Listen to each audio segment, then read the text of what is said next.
Enhanced USCIS Interviews. What green card applicants need to know. Greetings. I am attorney Edwin Fogam, an immigration attorney. Our issue for today is USCIS Enhanced Interviews and what you should do about it, or what you can do about it. Now, over the last couple of months, we have witnessed a disturbing trend in USCIS interviews. Although no statement has been made regarding this and no term has been given to that, but for lack of a better term, I can only refer to this as enhanced interviews. And we don't know whether there are any internal memo about this or any clear policy within the USCIS about this. But how does this work? The way this works is that the interviews now are really intense.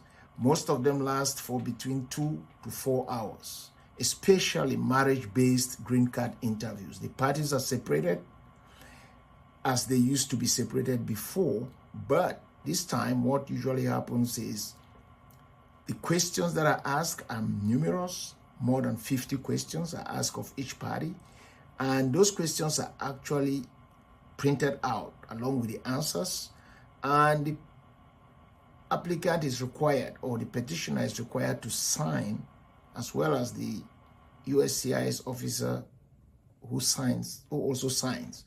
And interestingly, the USCIS officer calls in a colleague who witnesses the signatures and also signs.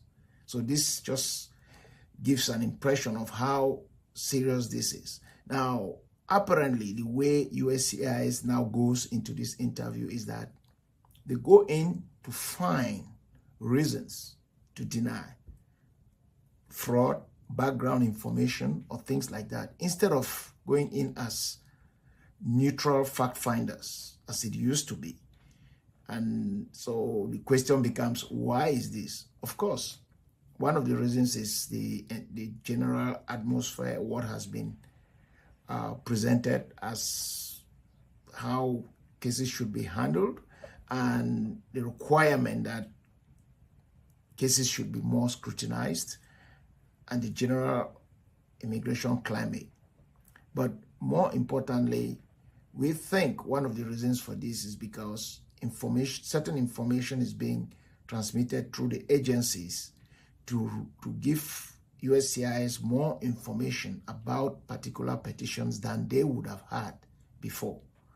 You can't really prove this, but it's becoming more and more apparent. So what can you do about this? Of course, the first thing to do about this is that be prepared for this. Expect this. That is why I'm presenting this to you. Expect that your interview is going to last longer.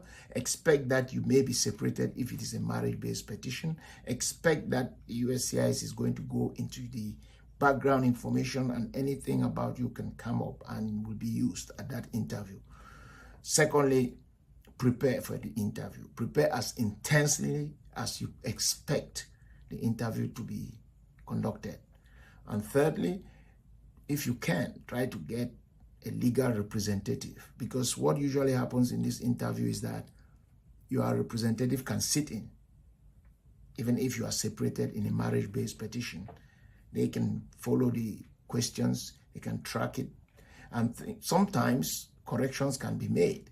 If some misstatements are made, your representative can ask the officer very politely and nicely how we could look into this and ask the questions again. The officers are generally very civil, very polite, but don't be deceived by that, because the intensity remains. So if you need any assistance on this, please give us a call. 301-608-1555, or shoot us an email, info@fogamlaw.com. Thank you.